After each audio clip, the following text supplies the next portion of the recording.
ED ने एक बार फिर सोनिया गांधी को पूछताछ के लिए बुलाया है, जिस मामले में राहुल गांधी के ऊपर भी आरोप है कि नेशनल हेराल्ड केस में 2000 करोड़ रुपए का घोटाला हुआ है, घपला हुआ है। और ईडी ये जानना चाहती है कि इस घपले में कौन कौन लोग जुड़े हुए हैं और जिन लोगों ने एसोसिएट्स जर्नल लिमिटेड को खड़ा किया था, वो जो शेयर होल्डर 5000 कभी हुआ करते थे, जो आज भी बताया जाता है कि लगभग उसमें से 1500 शेयर होल्डर जिंदा हैं, उनकी बिना परमिशन के आपने किस तरह से उसकी जो संपत्ति है उसको दूसरी कंपनी जिसका मालिकाना अधिकार सोनिया राहुल के पास है, उसको वो प्रॉपर्टी कैसे ट्रांसफर कर दी, कैसे आप मालिक बन गए।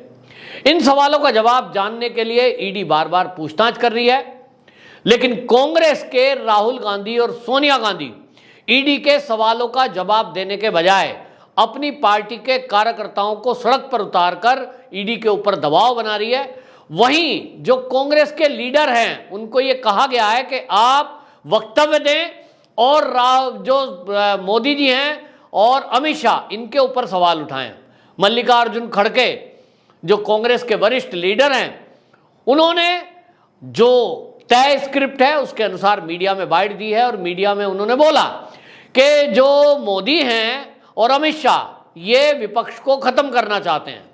अब आप समझिए ये कितना बड़ा आरोप यूं ही सहजता से लगा देते हैं।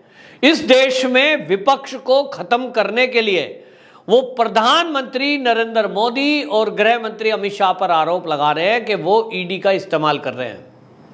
इसका मतलब यह हुआ कि कांग्रेस ये चाहती है कि इस देश में जो भी घपले घोटाले करें ईडी उनसे पूछताछ ना करे, क्योंकि जितने इस देश में घपले घोटाले हो रहे हैं उसमें से 90% घपले घोटालों में कहीं ना कहीं कोई ना कोई राजनीतिक पार्टी जुड़ी हुई है। ये जो हजार करोड़ के घोटाले हुए हैं जिनका खुलासा अब हो रहा है, विपक्ष को तो एप्रिशिएट करना चाहिए था कि पहली बार ऐसी कोई सरकार आई है कि वो पार्टी के बड़े बड़े लीडरों को ये जांच के लिए बुला रही है। पहले तो ऐसा होता नहीं था। भाई आप कांग्रेस की सरकार यहां थी और देश की आजादी के 70 साल तक थी। 2014 के पहले तक अगर अटल बिहारी वाजपेयी जी का समय निकाल दें तो लगभग 65 साल तो कांग्रेस ने शासन किया है। ईडी तो पहले से बनी हुई थी। अगर ईडी के जरिए पार्टियों को खत्म किया जा सकता था तब फिर कांग्रेस ने ये बीजेपी और आरएसएस को जो खत्म करने की साजिशें करी हैं, इनको खत्म करने के लिए ईडी का इस्तेमाल क्यों नहीं कर लिया? क्यों नहीं हुआ?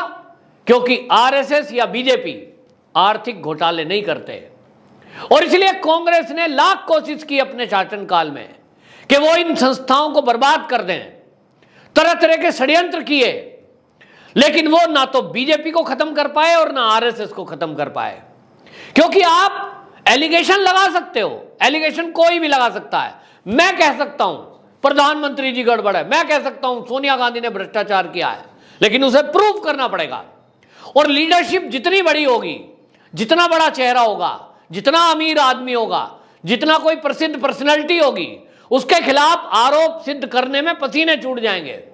और अगर आरोप सिद्ध नहीं कर पाए तो कोर्ट के जरिए आपको अवमानना का नोटिस दिया जा सकता है और उसमें जेल हो सकती है या तो करोड़ों रुपया हर्जाना देना पड़ सकता है। तो आम आदमी सवाल उठाता है और आम आदमी सवाल उठाता है तो डरता है। और इसलिए न्यायपालिका है। कांग्रेस भी अपनी विपक्षियों को, यहां तक कि इंदिरा गांधी का शासनकाल देखिए, जो कांग्रेस आज ईडी की दुहाई देकर यह कह रही है कि मोदी जी और अमित शाह विपक्ष को खत्म करना चाहते हैं, उन्हें इंदिरा गांधी की इमरजेंसी याद नहीं है क्या? मल्लिकार्जुन खड़गे तो पुराने हैं, तो उनको याद होनी चाहिए कि 1975 में इंदिरा गांधी ने विपक्ष को खत्म करने के लिए कैसा किया था। सारी पार्टियों के लीडरों को जेल में डाल दिया था, किसी के ऊपर कोई आरोप नहीं था, उसके बावजूद फर्जी एलिगेशन लगाए गए और उन्हें टॉर्चर भी किया गया। यहां तो सोनिया गांधी जी को बुलाया जा रहा है, लंच के लिए बाहर जा रही हैं, फिर से आ रही हैं, कॉफी पिलाई जा रही है और बेटा और बेटी उनके साथ में ऑफिस में बिठाया जा रहा है। इतनी सुविधा और उसके बाद भी हल्ला। ये कांग्रेसी कल्चर है कि जो एजेंसियां हैं उनको बदनाम करो, उनके ऊपर सवाल उठाओ और सरकार को घेरो और हल्ला करो। हल्ला करने से शायद तुम्हारे बारे में कोई ये सोच ले कि भाई कांग्रेस तो निर्दोष है। अरे भाई कांग्रेसियों, आपसे मैं कहना चाहता हूं कि ये जो घपला घोटाला है, जरा दिमाग लगाकर सोचो। ये तो कांग्रेस के लोगों ने पैसा दिया, इसमें देश के लोगों ने पैसा दिया है, आम जनता का पैसा है। और आपको समझना चाहिए कि किस तरह से आम जनता, देश के स्वतंत्रता सेनानियों के द्वारा खड़ी की गई कंपनी एसोसिएट्स जनरल लिमिटेड 1937 में खड़ी हुई थी। देश के क्रांतिकारियों का, देश के स्वतंत्रता सेनानियों का खून पसीने की कमाई है। उस समय कोई रिश्वतखोरी नहीं थी, देश को आज़ादी की लड़ाई लड़ रहे थे लोग। और उन लोगों ने एक कंपनी खड़ी की जिसका आज मालिक केवल 2 जने हैं, सोनिया एंड राहुल। उनके पास शेयर है। तो सबको सोचना चाहिए कि ये 2 व्यक्ति क्यों? क्या यही 2 व्यक्ति कांग्रेस है? कांग्रेस का मतलब राहुल और सोनिया है कि जो कांग्रेस का है वो इन 2 आदमियों का है। ये 2 व्यक्ति हैं, ये पार्टी नहीं है। तो ऐसा कैसे हो सकता है? मान लीजिए इसके उलट आप देखें कि भारतीय जनता पार्टी है। अब आज भारतीय जनता पार्टी के अगर पूरे देश में प्रदेशों के कार्यालय उनका आकलन कर दें, कई हजार करोड़ के बैठेंगे।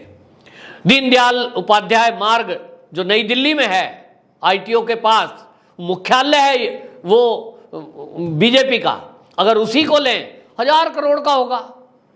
अब अगर ये कहें बीजेपी में कि इस समय अमित शाह और मोदी जी, ये 2 तो अलग अलग परिवार से हैं, मोदी जी और इनका भाई, मोदी जी और इनका भतीजा, मोदी जी और इनके और जो रिश्तेदार हैं, अगर कोई दावा करें कि भाई ये पूरी प्रॉपर्टी ट्रांसफर कर दो मोदी जी के नाम, कैसा होगा? कैसा लगेगा? कांग्रेस क्या कहना चाहेगी इस पे कि बीजेपी की जो प्रॉपर्टी है उसको हेरा फेरी करके सारे मुख्यालय, सारे कार्यालय, सारी संपत्ति मोदी जी अपने नाम कर लें? क्या ये गड़बड़ नहीं है? और अगर कांग्रेस में ऐसा हुआ है, उनको मैं कांग्रेस के अगर मुख्यालय ही कहूं, कांग्रेस के ऑफिस कहूं, हालांकि वो अखबार चलाने के लिए खोले गए थे, कांग्रेसियों द्वारा खोले गए थे, लेकिन वो आम जनता के पैसे से बनाई गई प्रॉपर्टी थी और सरकार ने सस्ते दाम पर जमीन दी थी। तो आम जनता के पैसे से जो प्रॉपर्टी खड़ी की गई उस पे 2 व्यक्तियों का या एक परिवार का कब्जा कैसे हो सकता है? अगर इस देश में किसी एक पार्टी के प्रमुख गांधी परिवार हैं तो क्या यह कहा जाए कि वो राहुल और सोनिया और प्रियंका, 3 लोगों की, अभी तो 3 अभी आगे बच्चे बड़े हो रहे हैं, ये पार्टी एक परिवार की है तो सारी प्रॉपर्टी भी इनकी है? ऐसा है क्या? ऐसा हो सकता है क्या? नहीं। तो ये कांग्रेसी जो सड़कों पे उतरे हुए हैं, इनसे ये सवाल किया जाए, पत्रकार ऐसा सवाल करते नहीं है कि ये जो प्रॉपर्टियों को ट्रांसफर कराकर राहुल गांधी, सोनिया गांधी इसके मालिक बन गए, जो आम जनता के पैसे से संपत्तियां खड़ी की थी, क्या ये उचित है कि आम जनता के पैसे से खड़ी की गई कंपनी और उस कंपनी के मालिक बन गए राहुल और सोनिया? और आज दोष किस पे लगा रहे हैं? जो ईडी के सूत्र हैं वो तो ये बता रहे हैं कि जब इनसे ये पूछा जा रहा है कि ये जो घपला हुआ है, जो घोटाला हुआ है, इस पर आपका क्या कहना है, तो कहते हैं हमने तो किया ही नहीं, हमें तो पता ही नहीं। क्यों? क्योंकि अब 2 आदमी जो इसके ट्रेजरर थे, जो इसका लेखा जोखा देखते थे, मोतीलाल वोरा, ऑस्कर फर्नांडिस, वो तो मर चुके। मरे हुए पे ब्लेम कर दो कि जो घपला घोटाला किया है वो तो इन्होंने किया है।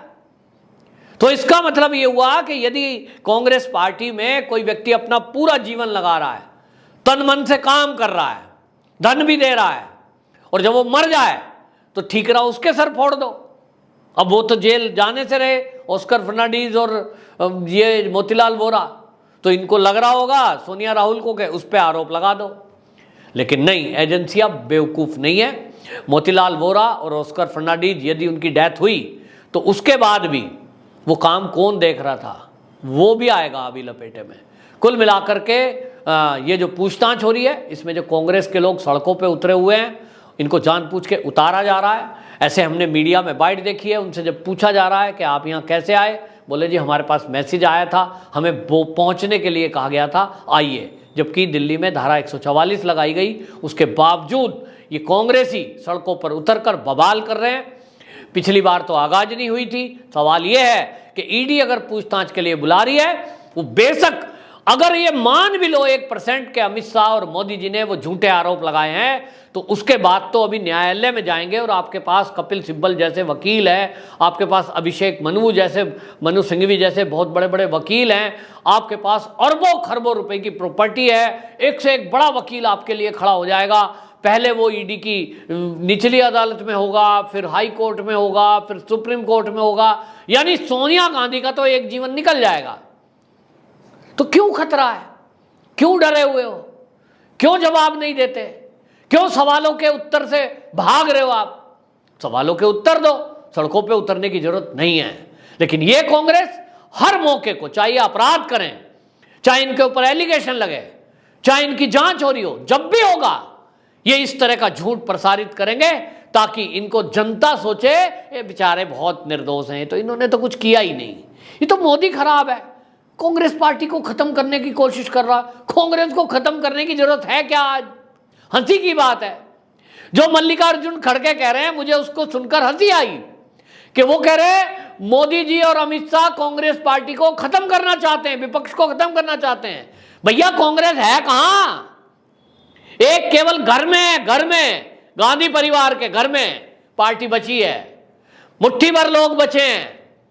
और ये मुट्ठी भर लीडरशिप जो है ना, ये सब घपले घोटाले में कहीं ना कहीं नाम आ रहे हैं और इसीलिए बौखलाहट है। पार्टी तो खत्म। कोई चुनाव पिछले 8 साल में हुआ है जहां कांग्रेस जीत कर आई है? इक्का दुक्का अगर छोड़ दे तो नहीं है। तो ऐसी पार्टी जो खुद ही खत्म हो रही है, उसको खत्म करने के लिए जिसको राहुल गांधी खुद और सोनिया गांधी लगे हुए हैं, ये दोनों रहेंगे ना, तो कांग्रेस को खत्म करने के लिए और किसी बाहरी ताकत की जरूरत ही नहीं है। मोदी जी और अमित शाह केवल गेम की तरह आराम से देख रहे हैं क्या चल रहा है। ये पार्टी ठीक होनी नहीं है, क्योंकि पार्टी में जब तक नेतृत्व गांधी परिवार के हाथ में है, इसका कुछ नहीं होना। और इसलिए किसी को खत्म करने की जरूरत नहीं है। लेकिन ये कांग्रेसी जिस तरह का हल्ला कर रहे हैं, वो बता रहा है कि कांग्रेस पूरी तरह बौखलाई हुई है और सोनिया गांधी, राहुल गांधी जेल जाने से डरे हुए हैं। वंदे मातरम।